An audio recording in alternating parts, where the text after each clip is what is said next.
Hello friends, welcome to ఆస్ని సోదా all in one channel. ఇవాళ అందరికీ ఎంతగానో యూస్ఫుల్ అయ్యే మంచి కిచెన్ టిప్స్ అండి. ఇవన్నీ చాలా అంటే చాలా యూస్ఫుల్ అయితే వీడియో ఎక్కడ స్కిప్ చేయకుండా ఫుల్గా చూడండి. వీలైతే ఒక లైక్ చేయండి. లైక్ చేసిన వల్ల నా వీడియో అనేది కొందరు షేర్ అవుతుంది. మొదటి టిప్ ఏంటో చూద్దాము. ఇప్పుడు వర్షాకాలం స్టార్ట్ అయిపోయింది కదండి. వర్షాకాలం స్టార్ట్ అయిపోవడం వల్ల ఇప్పుడు జర్కిన్స్ అనేది స్వెటర్స్ అయినా తీసుకుంటూ ఉంటాము. అలా తీసుకుంటున్నప్పుడు డైలీ యూజ్ చేసిన వల్ల అవి స్మెల్ అనేది వచ్చేస్తుంటాయి. కనీసం ఎండలో పెట్టడానికి కూడా అవ్వదు కదండి వర్షం వచ్చినప్పుడు.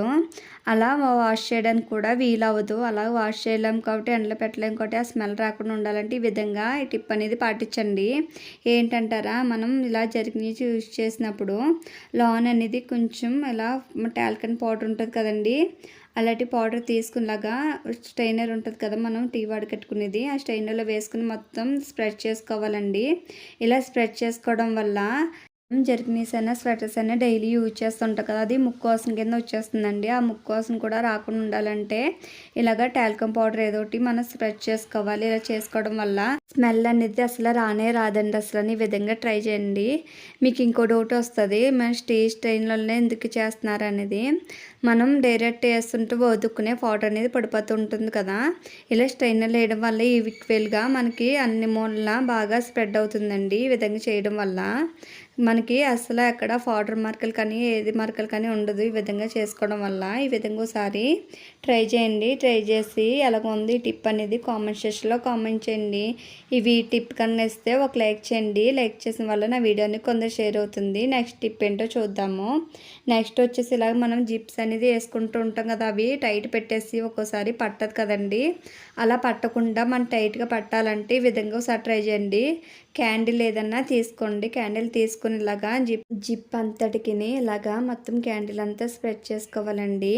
ఇలాగా పెట్టుకోవడం వల్ల మనకి జిప్ అనేది స్మూత్గా వెళ్తుంది, గట్టిగా అతుక్కుంటుందండి. మనకి విడిపోతే మధ్య మధ్యలో విడిపోవడం కూడా జరుగుతుంటుంది కదా, అలా జరగకుండా స్టిఫ్గా అనేది ఉంటుంది. ఈ విధంగా ఒకసారి ట్రై చేయండి. ట్రై చేసి ఎలా ఉందో కామెంట్ సెక్షన్లో కామెంట్ చేయండి. నెక్స్ట్ టిప్ ఏంటో చూద్దాము. ఒక బౌల్ తీసుకోవాలండి. ప్లాస్టిక్ అయినా స్టీల్ అయినా పర్వాలేదు. తీసుకుని అందులో వాటర్ తీసుకుని అందులోకి 3 ముద్దపకారం బిళ్ళలు ఉంటాయి కదా, అవి వేసుకోవాలండి. అవి వేసుకున్నాక కొంచెం అంతా పసుపు అనేది వేసుకోవాలి. ఇలా వేసుకోవడం వల్ల ఏంటంటారా, మనం ఎక్కడైనా ఒక కిచెన్లో అయినా బెడ్రూమ్లో అయినా మూల పెట్టుకుంటే నెగిటివ్ ఎనర్జీ లేకుండా మంచి స్మెల్ అనేది వస్తుందండి. ఈ విధంగా ట్రై చేయండి. చాలా అంటే చాలా యూస్ఫుల్ అవుతుంది. మంచి అరోమా అనేది వస్తుందండి. ఈ విధంగా ఒకసారి ట్రై చేయండి. నెక్స్ట్ టిప్ ఏంటో చూద్దాము. నెక్స్ట్ టిప్ వచ్చేసి, వాళ్ళు స్కూల్కి వెళ్తుంటున్నారు కదండి, ఇప్పుడు షూస్ అనేది రెగ్యులర్గా యూజ్ చేస్తూ ఉంటారు. అలా యూజ్ చేసినప్పుడు అప్పుడు అందులోకి చిన్న బ్యాడ్ స్మెల్ అనేది వచ్చేస్తుంటుంది. అలా బ్యాడ్ స్మెల్ రాకుండా ఉండాలంటే ఈ విధంగా ట్రై చేయండి. ఇంట్లో సోప్ బాక్సులు అన్నీ ఉంటాయి కదండి, అవి వేస్ట్గా పడేయకుండా ఈ విధంగా యూజ్ చేసుకోండి. ఆ సోప్ బాక్స్ అనేది తీసుకుని ఇలాగా కట్ చేసుకోవాలి. కట్ చేసుకుని ముక్కలుగా కట్ చేసుకుని ఇప్పుడు మన షూలు అనేది పెట్టుకుంటే అవి బ్యాడ్ స్మెల్ రాకుండా మంచి సువాసనతోటి ఉంటాయండి. ఈ విధంగా ట్రై చేయండి. ఇలాగా 4 షూల్లోకి 4 పెట్టేసుకుంటున్నాను. ఇలాగా 2 జతల్లోకి నేను ఈ విధంగా పెట్టుకుని మా స్టోర్ చేసుకుంటే స్మెల్ అనేది రాకుండా ఉంటుంది. నెక్స్ట్ టిప్ ఏంటో చూద్దాము. 2 అగరొత్తులు తీసుకోవాలి. తీసుకొని మనం దానికి కొంచెం అంతా వ్యాజ్లిన్ అనేది అప్లై చేసుకోవాలండి. ఇలాగ వ్యాజ్లిన్ డబ్బా తీసుకున్నాను.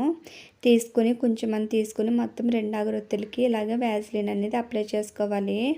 ఈ విధంగా మొత్తం అంతా అప్లై చేసుకొని మనం ఎలా యూజ్ చేయాలో మనకి దేనికి యూజ్ అవుతుంది కూడా చూపిస్తానండి. వ్యాజ్లిన్ అప్లై చేసుకున్నాక ఒక ముద్దపకారం బిళ్ళ అనేది తీసుకునేలాగా పౌడర్ చేసుకుని మొత్తం దానికంతా మనం వేసుకున్న ముద్దపకారం అంతా అగరొత్తులకి అనేది పట్టించాలి. వ్యాజ్లిన్ అనేది ముందుకు రాసుకున్నాం కదా, మొత్తం అంతా పట్టేస్తుందండి. దానికి ఎలా పట్టించుకున్నా చూడండి. ఈ విధంగా మొత్తం పట్టించుకున్నాం కదా, ఈ విధంగా పట్టించుకున్నాక మనం దేవుడి కాడ అనేది వెలిగించుకుంటే మంచి సువాసన వస్తుంది. అంతేకాకుండా ఎక్కువసేపు అనేది మనకి బాగా వెలుగుతుందండి. ఈ విధంగా ఒకసారి ట్రై చేయండి. ట్రై చేసి ఎలా ఉందో కామెంట్ సెక్షన్లో కామెంట్ చేయండి. నెక్స్ట్ వచ్చేసి, కిచెన్లోని ఎక్కువ వంట చేస్తుంటాం కదా, వంట చేసినప్పుడు ఏదో విధంగా మనకి చేతులు అనేది కాలిపోతూ ఉంటాయి కదండి. అలా కాలిపోయినప్పుడు ఈ టిప్ అనేది పాటించండి. చాలా అంటే చాలా ఉపయోగపడుతుంది. నేను చేశాను, మీరు ఒకసారి ట్రై చేయండి. ఇలాగే చపాతీ ముద్ద అనేది తీసుకోవాలి. కొంచెం తీసుకుని దానిపైన కొంచెం కోల్గేట్ పేస్ట్ వేయండి. కోల్గేట్ పేస్ట్ వేసి మొత్తం ఇలాగా చపాతీ ముద్దకు అనేది కోల్గేట్ పేస్ట్ పట్టే విధంగా పట్టించండి. పట్టాక ఇలాగా మనకి ఎక్కడ కాలిందో అక్కడ అనేది ఇలాగ చపాతీ ముద్ద కోల్గేట్ పేస్టు ఎక్కడ తగిలితే అక్కడ అక్కడ ఇలాగ రౌండ్గా చుట్టేసి పెట్టేసేయండి. మీకు దెబ్బ అనేది మాయమైపోతుంది, ఎక్కువ బొబ్బలు అనేది రాకుండా ఉంటుందండి. చాలా అంటే చాలా యూస్ఫుల్ అవుతుంది టిప్ అనేది. నేను చేశాను, మీరు ఒకసారి ట్రై చేయండి. ట్రై చేసి ఎలాగుందో కామెంట్ సెక్షన్లో కామెంట్ చేయండి. ఈ వీడియో కనుక నచ్చితే సబ్స్క్రైబ్ చేసి లైక్ చేయండి. థ్యాంక్ యూ అండి. Thank you for watching. Bye.